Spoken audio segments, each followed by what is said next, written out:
Lepo pozdravljeni, prosim, na ta veseli dan. Je res vesel dan danes.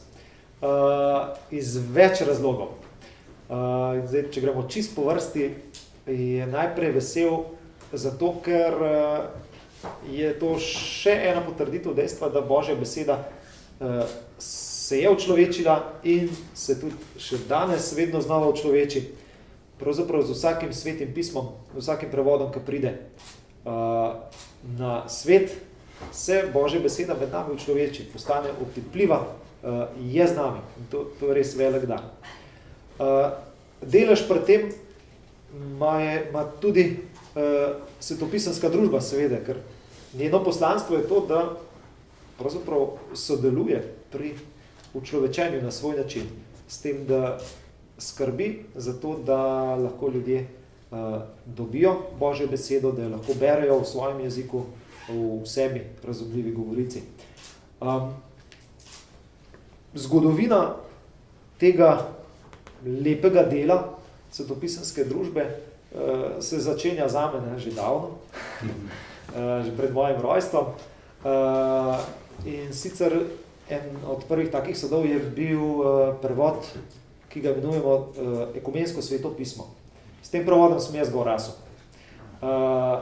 In ta prevod je bil pravzaprav sad sodelovanja naših domačih strokovnjakov in takrat združenih svetopisanskih družb, ki so ta projekt tudi podprle in pomagale speljati.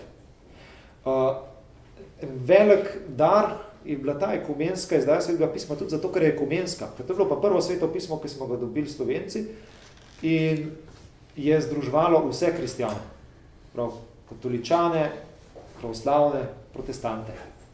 In to sodelovanje je bilo v tistem času tudi zgled ostalim narodom po svetu. Za mnogo koga je bil tudi navdih. To sodelovanje se je pol še poglabljalo in nadaljevalo s projektom standardnega prevoda, tega, ki je zdaj najbolj razširjen. Ob tem projektu je bila tudi ustanovljena ta slovenska svetopisanska družba, oziroma svetopisanska družba Slovenije. In tudi ta projekt je bil zastavljen kot ekumenski projekt. Prav, standardni slovenski prevod je sad sodelovanja vseh kristjanov v Sloveniji, se pravi katoličanov, pravoslavnih in tudi vseh protestantov. Tudi sama svetopisanska družba je bila ustanovljena sicer z glavno pobudo večinske katoliške cerkve, zraven pa seveda so pobudniki tudi s protestanti in ostalimi kristjani. Tako da je tudi sama svetopisanska družba dar, za katerega sem jaz iz srca hvaležen, ker ne samo, da prinaša Božjo besedo ljudem, kar je poslanstvo svetopisanskih družb, ampak tudi kaže sadove Božjega dela. Jezus je molil za nas, da bi bili vsi eno. Jezus je rekel, ne, potem vas bodo spoznali, če boste se med seboj ljubili. In to sodelovanje in sadovi, spravo sama sveta pisma, so v resnici en velik Božji dar.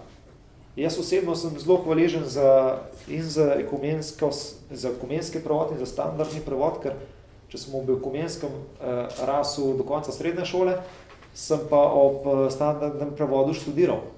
Tako da me je to ves čas spremljalo.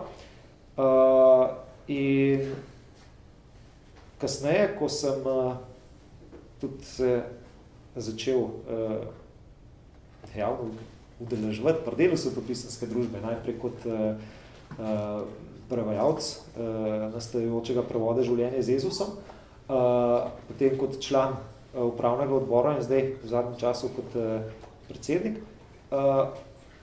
Moram reči, da sem vedno bolj občudoval to, kar se tukaj dogaja. Da tukaj sedimo skupaj kristjani različnih krščanskih cerkva, spravo katoličani, pravoslavni,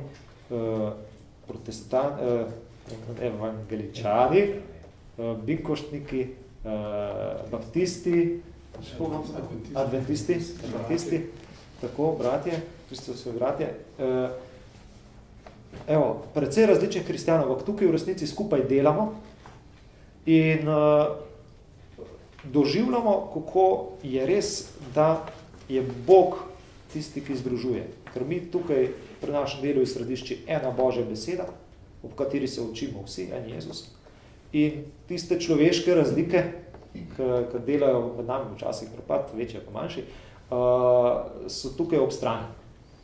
In zame je to res dragocena izkušnja, s katero sem iz srca hvaležen in želim svetopisanski družbi, da bi tudi to izkušnjo širila, da bi se ta izkušnja vedno bolj videla, da bi to tudi ta naš novi dom, ki smo ga dobili tudi pravzaprav po dobroti Združenih svetopisanskih družb, še najbolj angleške in tuje svetopisanske družbe, BFBS, nam je pravzaprav te prostore, lahko rečemo, podarila kot popotnica. In zato je tudi danes na ta veseli dan, ko tole darilo nekako slovesno predajamo svojemu namenu, moja želja, da bi tudi te prostori postali znamenje, priča edinosti, priča sodelovanja med kristijani. In te čudovite resnice, kaj Božja beseda lahko med nami naredi.